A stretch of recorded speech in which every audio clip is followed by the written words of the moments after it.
Olá pessoal, aqui é o professor de matemática Éder Bruno do Pré-Vestibular Municipal de Belém e vamos dar continuidade à teoria dos conjuntos na nossa aula de número 4.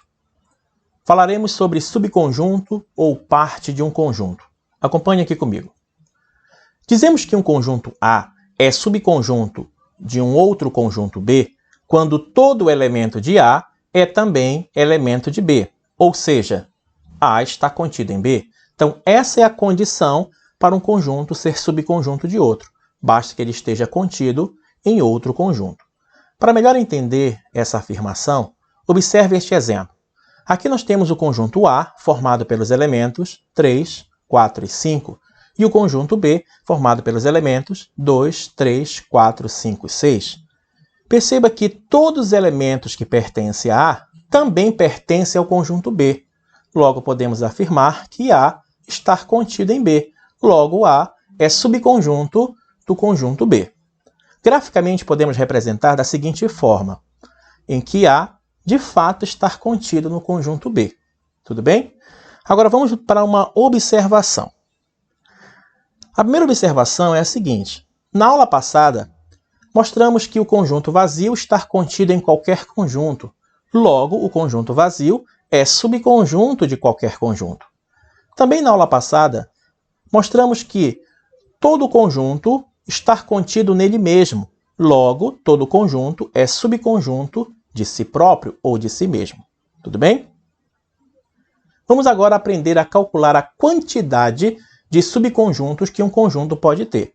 Para você entender, veja esse exemplo. Quantos e quais são os subconjuntos dos conjuntos abaixo? Então, na letra A, você tem um conjunto vazio. Se ele é vazio, ele não possui elementos, mas ele possui subconjuntos, que no caso é ele mesmo. Logo, o conjunto vazio possui apenas um subconjunto. Já na letra B, você tem um conjunto com apenas um elemento. Então, este conjunto possui dois subconjuntos, que é o conjunto vazio e ele mesmo. Lembrando que todo conjunto é subconjunto de si próprio e o conjunto vazio é subconjunto de qualquer conjunto. Na letra C, você tem já um conjunto com dois elementos. Logo, esse conjunto vai ter como subconjunto o vazio, o conjunto que tem só o elemento A, um conjunto que tem só o elemento B e um conjunto que tem os elementos A e B, que é ele mesmo. Logo, o conjunto A e B ele é formado por 4 subconjuntos. Na letra D, nós temos um conjunto com 3 elementos. Logo, ele vai ter 8 subconjuntos. Quer ver? Vamos contar. Começando com o vazio. Pegando os elementos do conjunto 1 a 1, nós temos o conjunto que tem só o A, o conjunto que tem só o B, o conjunto que tem só o C. Agora você vai combinar os elementos 2 a 2. Então, começando com A e B, A e C, B e C, e agora você vai combinar 3 a 3, que é ele mesmo. Logo, todo conjunto é subconjunto de si próprio. Logo, esse conjunto que 3 elementos possui 8 subconjuntos. Agora, observe o seguinte. O conjunto vazio, que não possui elementos, tem um subconjunto, que pode ser escrito como 2 elevado a 0, já que 2 elevado a 0 é 1. O 2 pode ser escrito como 2 elevado a 1, já que esse conjunto só tem um elemento. E aí nós temos o terceiro conjunto, que tem 4 subconjuntos, que pode ser escrito como 2 elevado ao quadrado.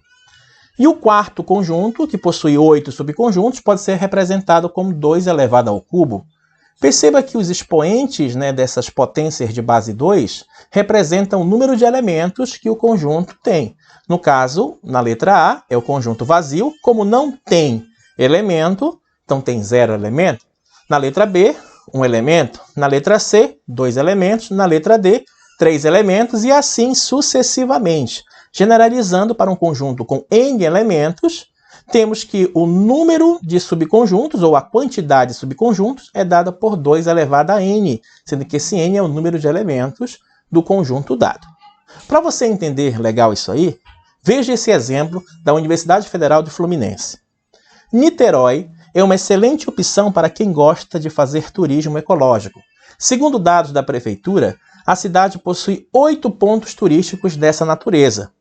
Um certo hotel da região oferece como parte do pacote a cada hóspede a possibilidade de passear em pelo menos um dos 8 pontos turísticos ecológicos da região durante a sua estada.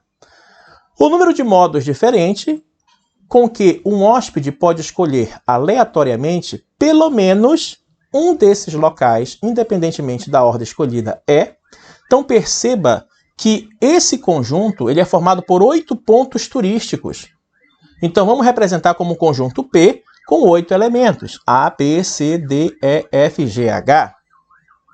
Então, nós podemos dizer que o destino turístico A representa uma opção, B, uma outra opção, indo só para o C, outra opção, D, outra opção. Então você pode perceber que as opções que o hóspede pode ter são subconjuntos desse conjunto P. Inclusive, pegando as 8 opções. Então, para você calcular a quantidade de subconjuntos, você joga na fórmula 2 elevado a n, em que o n representa o número de elementos, que são 8. E 2 elevado a 8 vai dar 256. Só que essa fórmula te fornece o total de subconjuntos, incluindo o vazio. E como o vazio não é opção, porque ele diz que ele tem que ir em pelo menos um desses locais, então você tem que retirar a opção vazio, que é um subconjunto. Logo, nos restam apenas 255 modos diferentes. No exemplo 2, você tem essa segunda questão. A afirmação "todo jovem que gosta de matemática adora esportes e festas" pode ser representado segundo o diagrama.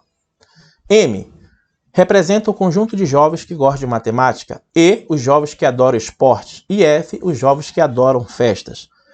A única afirmação, o único diagrama que representa a afirmativa que todo jovem que gosta de matemática adora esporte, tá? É representado aqui na letra C, Porque observe que aqui dentro desse conjunto todo mundo gosta de matemática. E os que gostam de matemática estão dentro ao mesmo tempo dos que gostam de esporte e que gostam de festas. Então a alternativa correta é a letra C. Beleza?